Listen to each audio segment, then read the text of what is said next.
Good morning, everybody. It is 10 a.m. on Wednesday, which means it is time for day 3 of our Summer Solstice Sacred Elements event here, brought to you by the Sisters Enchanted. Welcome in if you are new, you're just finding us over the last few days, and welcome back if you are a community member who's been with us for a long time now, or a few months, or wherever you are on your journey. I'm so grateful to have you here with us, spending this time getting to know the Sisters Enchanted and Team Sisters Enchanted. I have to tell you, has been loving getting to know all of you in the comments over the past few days. They keep sharing with me your stories and your shares, and they feel they love being able to talk to you in the comments and, comment back to you when you share something. And it really helps everybody feel connected. So please don't hesitate to share in the comments as we go through our time together today. And I love seeing everything back afterwards, since I can't be chatting in the comments and talking to you at the same time. All right, it is time for day 3. We are talking fire. I'm going to go ahead, share the screen, get into it. And where's my button? There's the button, window, that window. And there we are. There we are. All right. As a reminder, in case you missed it the last 2 days, we do have the replays available for you. So we've been emailing those out. You can watch them here on YouTube. But in the comments is Team Sisters Enchanted, Team TSE, the Sisters Enchanted. On the left of this image, you see our core. This is our core team. We are the people who make the magic happen. Jenna, myself, Anna, Patty, and Naomi. And I believe all of them are in the comments today. Well, I'm here on the video screen. We are if you see something happen at Sisters Enchanted, from the website to emails to workbooks to courses to whatever it is you are seeing, we are the magic makers. And I'm so grateful to have them here and in the comments with you. In the middle of this image, you'll see Kiara and Nick. They both teach in our astrology program. And then on the right is our Wayfinder team. And these are the folks who help our student community find their way in our programming.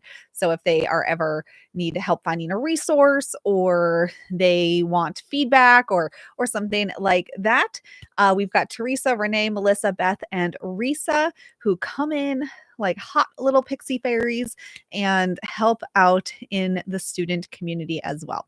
And in the comments, we always have lots of Sisters Enchanted family members, as we call them, our student body community, helping out too. So you're in good hands in the comments today. And to remind you, we are a female funded, founded, self-funded small business. And this program is free for you to access. We love hosting these. We do weekly podcasts. We send a weekly newsletter, totally complimentary. We do offer programming, and I want to always let you know about that in transparency. And our holistic witchery program is it's our baby, and we are opening doors up for registration tomorrow. So if you've been around for a little while in the TSE ecosystem and you've been kind of waiting, this is the official last call to get in for the Conjuring Abundance and Astrology Fundamentals units as we teach them now. We are teaching that differently starting in September. So keep your eyes out for more information on that tomorrow. This is our toolkit. It's our life changing. I don't say that lightly. I feel like everything is life changing. My red lipstick is life changing, but this is a life transformation program, I guess I would say. And we will tell you about it coming up this week. All right. Our only rule here, the only rule is to lead with kindness.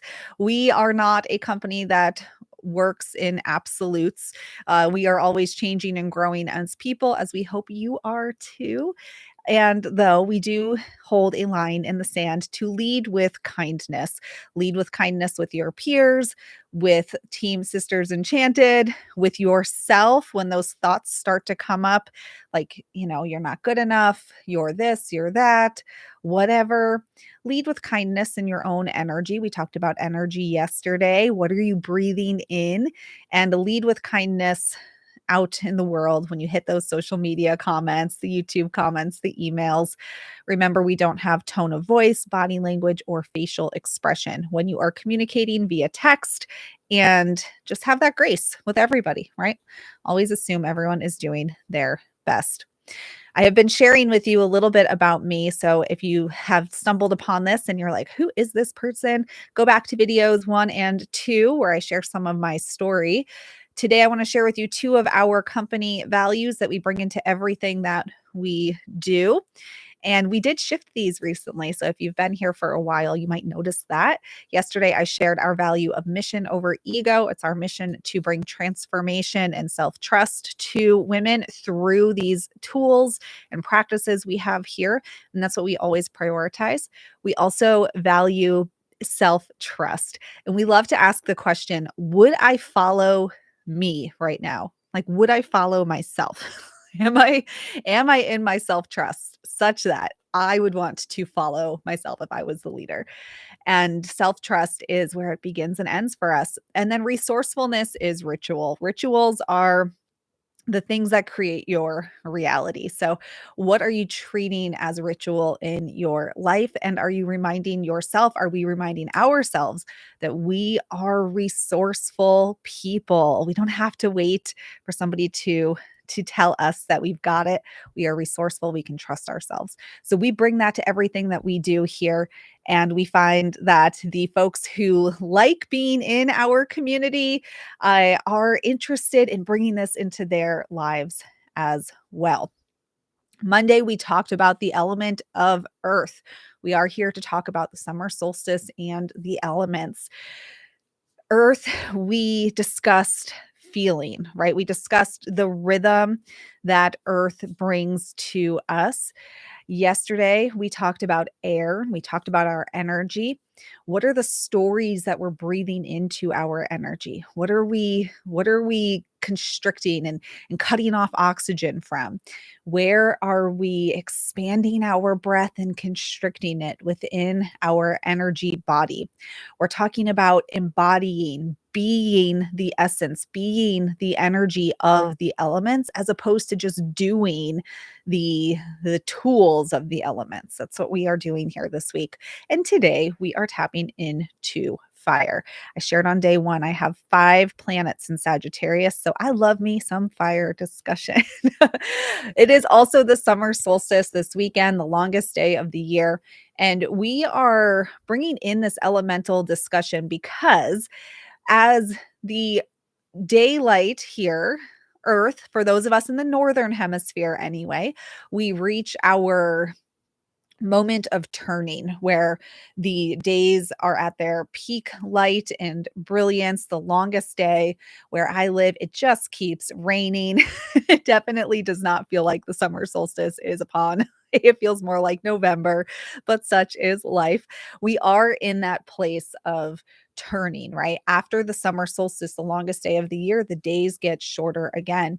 And for so many of us here, we are in this spectrum somewhere around the area where we're starting to feel this or are thickly in the thick of feeling this in our own lives as well. If you think about your lifetime, which I know is scary to think about, but it is something I think about often. I shared that story on day 1 where, I think about life and being alive and why I think about that. And for so many of us, we are like somewhere around the spectrum of that middle of the life, the turning point where we're asking, what do I do with all this time that's ahead of me? What do I do next? Right.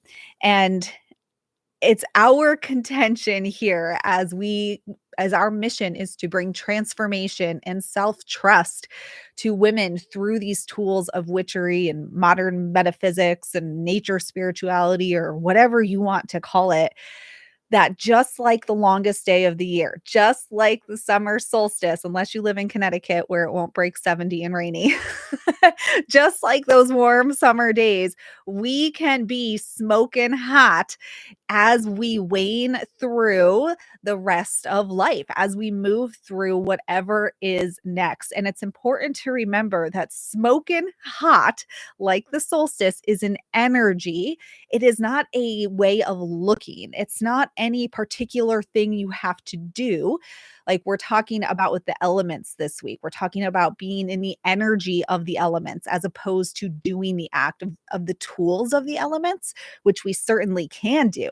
I wear my red lipstick and my gold hoop earrings, and I do my hair a certain way, and it makes me feel like a smoke show, but it really is an inner energy. And that's what we want for the people in our community, to feel like this radiant summer solstice, hot inner world that just creates this beautiful cauldron of an outer world where you aren't hesitating to do what it is you want to do or the thing you've always been thinking of. And that is an energy. So, like these people here on the screen, we can, I don't know, high five and look over our shoulders and be be the smoke show energetically. Let's talk about the tools of fire, and then we will talk about the essence, the being of fire. We're also going to talk about shadow work today.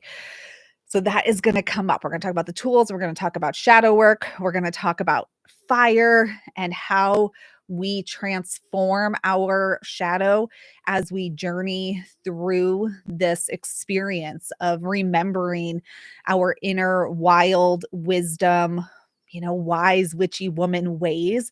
As we do that, we will move through the shadow. You will transform, and it does happen over time. So we're going to talk about shadow work. We're going to talk about that essence. But first, we work with the energy of fire in metaphysics and a spiritual witchy sort of practice when we want to experience transformation and release.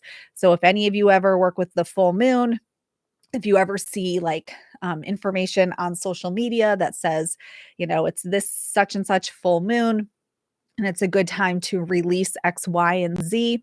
That is a very full moon energy. At the full moon, we see it in the sky because it's the light from the sun is reflecting on or off of the moon. The moon doesn't generate its own light. It's showing the light from the sun to us, and that's why we see it. And what that's doing, we're illuminating our inner body at the full moon. So what needs to be released? What emotional tides need to be sort of investigated, right? And shifted. Transformation and release with fire. We work with fire when we want to tap into more passion and confidence, maybe light a literal fire. Well, not literal, light the idea of lighting a fire within ourselves to get the creative juices flowing, to get motivated to move forward. And as I said, illuminating those shadows. Fire is the energy we turn to for transformation, release, passion, creativity, confidence, illuminating shadows. The fire zodiac signs are Aries, Leo, and Sagittarius. Aries, Leo, and Sagittarius. The energy centers associated with fire are the sacral energy center and the solar plexus. The solar plexus is my personal favorite to work with fire. Sacral, I will work with water often. I'll talk about that tomorrow. But that definitely has that heated sort of element to it. And those two energy centers are right next to each other. So they're definitely playing off of each other. But I love the solar plexus for fire, that confidence, self-trust sort of area. Colors, orange and red. No surprises there. Fire colors, tools, candles, red and orange crystals, warm spices like cinnamon, nutmeg. Well, nutmeg's a very earthy spice as well. Maybe cloves, cinnamon, ash, charcoal fire, like little uh the charcoal like briquettes, and then fire, obviously. And if you are a person who can't do smoke, you don't like incense, because smoke and incense, they're air, but you can also work with those for fire.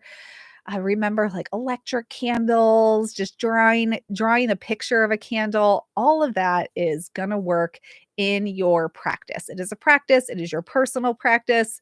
Make it work for you. The only rule, remember, is that you lead with kindness with yourself and with other people. So if you feel like, well, I can't do that, do something else. It's all good. But fire, I think, is one of the easier ones because, well, fire and earth, they're so obvious, water. I guess that's obvious too. Anyway, let's move on and talk a little bit about shadow work. So we talk about fire and shadow work together uh, because of that full moon sort of energy. Also, the longest day of the year in summer, summertime is aligned with fire energy. When the sun is illuminating our earth, that is when we have shadows, right? Like we literally see shadows when the sun is shining down on us. And summertime for us is another one of those periods where we can start to transform, make big shifts in our life, and do that sort of shadow work. There is a thought, I think, that we might naturally say, well, shadow work might be a wintry type of thing when the days are short and dark, right? Because you're going inward, it's quiet, shadow work, thinking about your inner world, your emotional body in that quiet. And I think practically for so many of us, when we are in those dark, short days, it's not the best time for us to just be doing emotional work, right? Like we want to be able to get outside and move that out of our bodies and have the optimism of the sunshine on us and supporting us. So shadow and fire, obviously the light from the fire casts shadows as well, all goes hand in hand. The way that we talk about shadow work here at the Sisters Enchanted comes from a variety of sources. So uh, Ivan Iliuk is a sociologist, a theologist, a philosopher, kind of a lot of things. And in the 80s, Ivan Iliuk wrote a book called Shadow Work. Now, I will say Ivan Iliuk wrote a lot of ideas, philosophical ideas that I think personally, in my personal opinion, I would not pay 2 cents of a mind to, if I'm gonna be honest, because I know someone's gonna go Google this, right?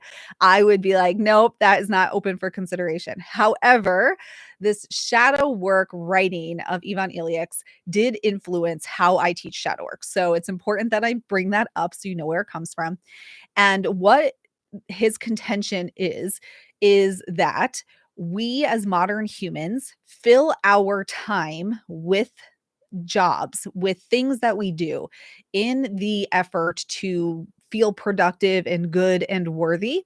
And what that does though is it distracts us from having to be with ourselves, right? It distracts us from having to actually know who we are. So when you say yes to everything, when you say yes to the commitments at your kids' school, or you say yes to your neighbors, or you say yes to caring for your aging parents, or you say yes to making dinner every night, like whatever you say yes to, none of those are innate, like they're not singularly bad things. Somebody is gonna needs to say yes to these, right? But when we say yes to everything in the name of being productive, of being good, of being worthy, and we continue to fill our plates with jobs, we have to go grocery shopping. Now we have these commitments and we have to work and we have to do X, Y, and Z. What we do is we crowd ourselves out of our own lives. So we no longer have to be with ourselves. We no longer have to know who we are, what we care about, what we feel, what we think. We are empowered to bury everything about our own selves deep down because our surface level selves are so busy doing these shadow jobs, right? They're not your job that makes you money. They are the things you're saying yes to. And we add them on and add them on and add them on in the drive to feel worthy, productive, and good. And I found that very interesting, obviously. So that impacts how I think of shadow work. And then Carl Jung, of course, I'm sure if you've ever taken any kind of like high school psychology, read a tarot archetype book, Carl Jung is everywhere. But really was the person who came up with this idea of the shadow, and that being your denied and repressed parts of self. So, again, the things you're not looking at, the stories you're burying down deep. So, these two things come together and influence the way that I talk about shadow work and that we bring it together at the Sisters Enchanted. So, what is it that you're just not wanting to look at? And then also, what are we doing in our lives that is truly just another thing we're doing? We don't really know why we're doing it, but we've been doing it for a long time. We know somebody has to do it. It makes us feel productive and worthy and good, but where have we not left room for ourselves to know who we are anymore because of this? And denied those pieces of our inner world further. We also look at shadow work here at Sisters Enchanted as future focused. So it is a myth, I believe, that shadow work is this thing where you have to dig up everything from your past. I don't know about you, but my past is not something that I necessarily want to be digging up every day. I had a childhood that has some real questionable memories. Early adulthood was a challenge for me. And so I don't want to sit there with my shovel and dig up those bodies from the graveyard, right? I can look and say, this thing is influencing my reaction today. And how is my reaction today creating my future? So we look at shadow work very much as a present, sort of in the moment practice. And I want you to know that as I talk about the shadow and I talk about fire as we move forward here, where this is informed, because we do talk about it a little bit differently, I have found, than other metaphysical witchy communities um, around, right? So a little bit different here. Here's some example of the shadow in action for you. Something to know about me: I love the movie Pretty Woman. I love Julia Roberts and I love Pretty Woman. Not only does she have the epic fiery red hair, which is perfect, but Pretty Woman, I've got two examples for you about shadow work. So in this scene, if you're not familiar with the movie, go and watch it. It's a classic. But here what we're seeing, Julia, the character of Julia Roberts, is holding the bags, is saying to the sales clerk, big mistake, huge. It's a big, huge mistake. The sales clerk initially will not service Julia. Julia comes in a very short dress. She's actually a prostitute, an escort, a lady of the night. And she goes into the store dressed as herself with this money to spend, and the sales clerk won't service her. And so this is shadow work in action, because Julia goes in as her authentic self, and the sales clerk, her shadow emerges, right? She's uncomfortable and has judgments about who Julia is. So that's one way that we see the shadow appear. When we show up in our authentic selves, or somebody else shows up authentically to you, and then you react, or they react to us, right? So in this scene here, the sales clerk was deep in a shadow and was like, I am judging you. I'm not going to serve you. You're making me feel uncomfortable. Shadow, shadow, shadow, please leave my store, right? And then Julia goes back and says, big mistake, huge. And I just love that scene so stinking much. But that's one way that the shadow emerges, when you're doing something, or another person is just living their life, and then you feel uncomfortable, or you make somebody else feel uncomfortable, right? And then their shadow is emerging, and we're in this like shadow dance together.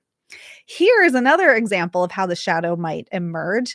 I love this scene too. And Julia picks her leg up and she says, oh, there's a run in my pantyhose. And then she says, I'm not wearing pantyhose. And she's trying to get this rise out of this like classy dressed woman, right? In this fancy hotel.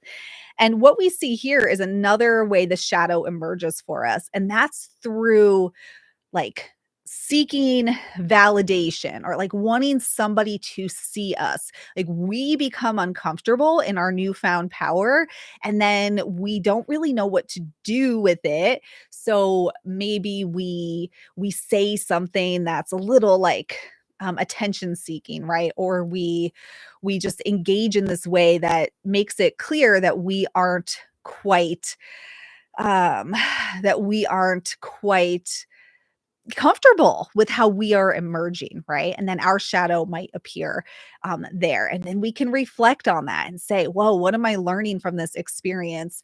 And what didn't I like about the way that I just showed up, and do our shadow work and then adjust moving forward. So we can see shadow in interactions with other people, how we make people feel, and then we can see it in ourselves, how we are sort of, we do those things that we're maybe not so super proud of, and we can investigate, where is my shadow coming up?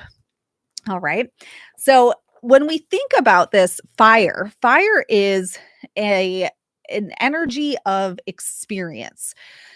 And when we think of experiencing fire, there are a lot of ways to experience fire. What I have here on the screen is like a candle flame fire, right? Like the smallest flickering, perfectly contained kind of fire. And when you start to embody the elements, you start to embody the earth element, and you start to move forward from a place of feeling and growing and releasing, and you bring this rhythm of expansion and release and resetting, like the seasons. When you bring that rhythm into your life, stories within you will start to emerge. Those are those air stories from yesterday. You will start to notice in your life where you're breathing life into certain things, where you're not, where you're taking action, where you're not. And then from there, your shadow will start to appear, or you're going to find yourself in positions or in situations where other people are reacting to you, right? And they're reacting to this new version of you that is living in this rhythm and that is breathing life into yourself again. And so on that journey, you'll start to perhaps experience yourself and notice where you've been avoiding or failing to see some things about yourself. And this comes back to what I was saying around shadow work and the things that we commit to, the things we say we have to do in order to be good. Like, I have to do the laundry and fold it and put it away every Tuesday morning in order to be good. And when we start to question and be in rhythm and look at our self care and our self trust and our self worth and all these self reclamation items, right? We talked about those in yesterday's video. So watch the replay if you missed it. But you will start to notice where you've been failing to see certain things about yourself or what you've been avoiding.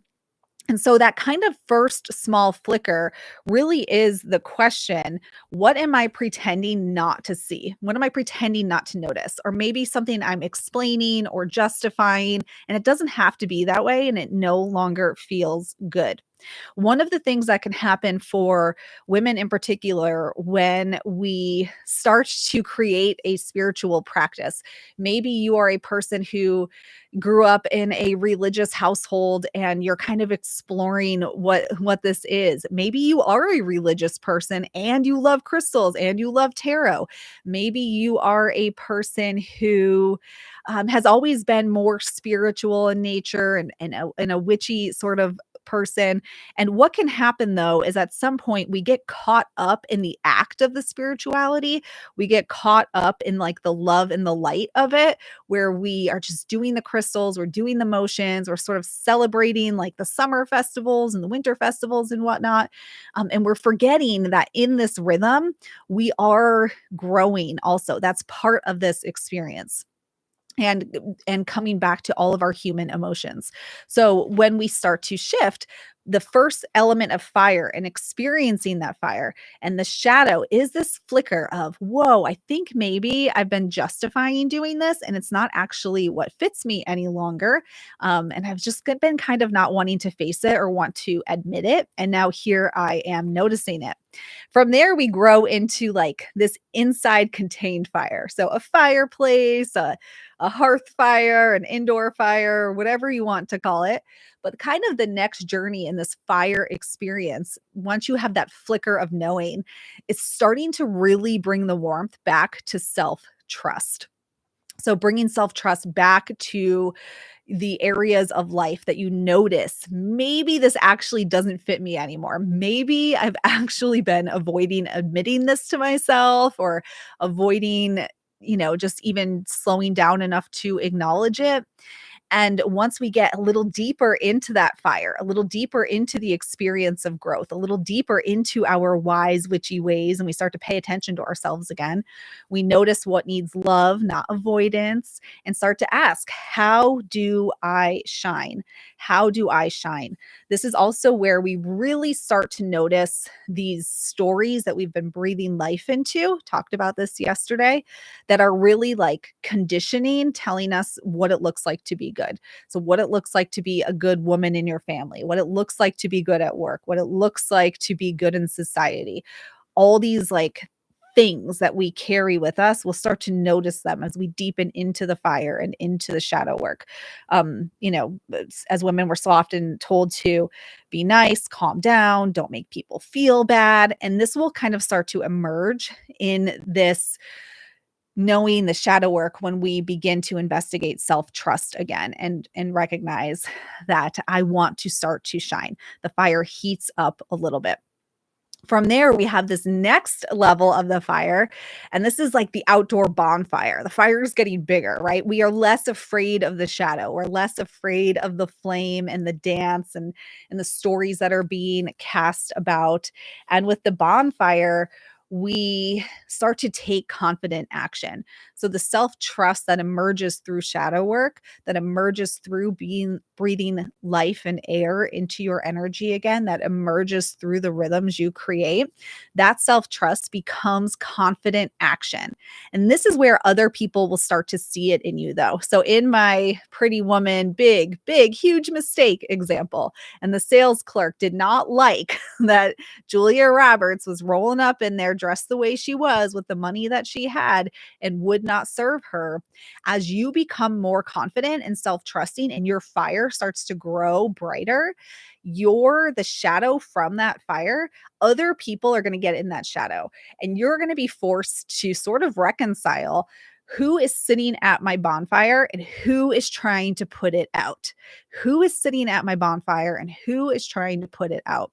And even the people who love you the most, your partner, your spouse, your children, your parents, your best friends forever, whoever they are, we do this also, may try to put that fire out because it's different, it's new, it's uncomfortable, and they don't know who you are in this different way, right? So then we have to ask the question, how do I tend to this new fire that I've built? How do I tend to this new self-trust and confidence in this environment? We're not going to pick up the bonfire and carry a bonfire to a different field, right? The bonfire is built where it's built. You are in your life. You are in your home. You are in relationship with the people you're in relationship with, and unless you are like the 2% person who could literally just leave it all tomorrow and have no consequences, most of us can't do that. You cannot pick up the bonfire and go to another field. So we have to ask ourselves, how do I tend to this fire with whoever it is that's sitting at my bonfire, and who might be trying to put it out, knowingly or unknowingly? And what am I going to do to tend my fire? That's that future focus sort of energy. Focusing on, I want this fire to be burning tomorrow. I know from the past, I know from these past stories that there are these resistances, that this might be why this person's reacting the way they are, right? But it's your job to keep the fire burning tomorrow. That is your job. And we can embody the fire energy by figuring out, how am I going to keep this fire burning tomorrow? This is also where we will notice that people might start to, or circumstances, I don't know, or you might even just think it yourself. Somebody doesn't have to even say it for us to assume it, that the things about us that others find difficult, like that we talk too much, or we are not good enough at something, or we're too emotional, or we're too, micromanagey, or whatever makes you particularly difficult. We all have those things. This is where those will really start to emerge also. And we are called to remember that these powerful traits of ours are, in fact, powerful traits and are our superpowers. They are not necessarily character flaws. And this is where we have to tend to those and remember that for ourselves. And then finally, sort of the last transformation of the shadow, the fire, as you do your growth and the shadow work happens, is like the big wildfire, right? Now, we know that fire can be damaging, and fire is also transformative. And these fires that we can use to clear areas or to, contain whatever needs to be contained, that wildfire energy can be used in our lives to burn through old patterns that we're tempted to revert to. So that's again when we see the past stories, like we remember the time from childhood that something happened or something felt bad or whatever, and then we notice it's feeling bad again right now. Well, we need to clear through that. We need to burn it away. We need to destroy in order to make room for something new to grow. Burn away, destroy so something new can grow. And that's sort of that bigger fire energy. The thing about fire energy and shadow and growth and transformation is that it is a loving energy. Like fire, we need fire to stay warm in our homes. If you live somewhere where it gets cold, you need fire to cook your food. You need heat, right? You need the heat, the fire for certain elements of your life. It is in fact a necessity. And that's important for us to remember as people who might have a tendency, as more sensitive, empathetic, feeling intuitive people, might have a tendency to want to stay like in the love and light and the peace. And we want to have the affirmations, and yet we need the fire to get out of darkness, right? We need that big brilliant light to clear the path forward for us. A simple small like love and light affirmation is not going to be a hot enough, bright enough blaze to clear the path that needs to be cleared so that you can stand tall in however it is that you want to stand in your life. The antidote to whatever it is that you feel stuck in life, and that could be something small. I think we jump to these big like life must be bad in order to do shadow work things. No, my life is great, but I still do shadow work when I feel like my husband is driving me up a wall, and I am like, why am I letting him get to me? Or when I don't like what my neighbor does, or I'm irritated at like a company I have to deal with or something, right? And in those instances, I have to still use this fire to tend to my experience. What is it that I'm internalizing? How am I showing up? What story needs to be shed away? And for some of us, it can be really big stuff too, parenting stuff from our childhood, stories from school as children, like whatever, and we can bring this in. Your shadow is all information. It's all information. And whatever it is that feels stuck in you, that shadow information is the antidote to moving forward. The fire is the heat that will warm up and mix the antidote, and you are the only one who can take it. And that is where fire, shadow work, bringing all of this together really comes in for us. Really comes in for us. Now, we talked about, remember on Monday, we talked about earth energy. This is where we start the rhythms of the seasons. It matches the rhythm of the moon cycle also. And for many of us, we experience a similar internal rhythm. And here we want to start by asking ourselves, how do I want to feel? And then the seasonal rhythm, the moon cycle rhythm, it invites us to move through growing that, releasing, shedding away, clearing out, and starting over again. Yesterday, we talked about energy. Once we start to say, how do I want to feel? We breathe life into it. We reclaim our inner energy, our liveliness. And we bring that into our being and into the things we do in our daily lives. From there, we encounter resistance. We're reminded of the stories that tell us we can't do it, we're not good enough, we're bothering people, whatever, insert your thing there. And we use fire to create our experience going forward. We use the fire to transform, create that antidote for our shadow, and create the next experience for us. Tomorrow, we're going to fill in the last part of this. We're going to fill in the water element and uh, we're going to, bring that full cycle. And then on Sunday, we are going to dive into spirit. And that is all four of these coming together. So we still have some more here on our journey. Whew. In your worksheets that you have, remember on the class page that we've been emailing out to you, you do have worksheets. There's also lots of other magical goodness on there for you, tarot spread, a meditation, other resources you can utilize this time of year as we come up on the summer solstice, the longest day of the year. But your worksheet prompts, if you want to do them, I've listed them for you. What old stories do you need to toss in the fire? Stories are simply things that happened, information you keep repeating to yourself. It could be very true, very not true, but it's a story. What's been holding you back that you're ready to burn down? List out limiting beliefs or old stories you've been telling yourself so you can throw those in the fire. Where did these come from? Who told them to you? How did you develop them? Right? Like let's pull it up by the roots. And how have these stories been keeping you stuck or playing small? So you know the impact they're having on your life. All right. All right. Well, then that is fire for today. Oh my gosh, we're covering so much ground. I want to stop sharing my screen and we are moving and shaking right along through these sacred elements. Uh, and tomorrow we are going to dive into water. I realized I just did that. We're going to dive into the water. I actually don't know how to dive, so I will be talking about water. All right, y'all, the replay for this and the worksheets will be out. The spell of the day, I almost forgot it. Is anybody telling me? No. Where did I write it down? Hold on. I got to pull it up. I forgot to write it down. Oh, my mind is telling me knew I was about to forget something. It is today's spell of the day.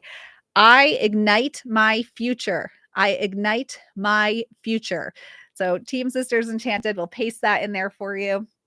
I ignite my future. And that was my cue to remember it because when we email out the replay for you in a couple of hours, we will have the box to submit your spell of the day on that replay page with the other content. And then when you do all four spells of the day, we will email you a free gift on Friday. So I ignite my future. That is today's spell of the day.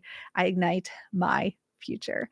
All right, y'all. If you're in the VIP sessions, we're going to head over there right now. Otherwise, I will see you tomorrow, same time, same place to talk about water. I hope y'all have a great day. And until I see you tomorrow, stay magic out there. All right.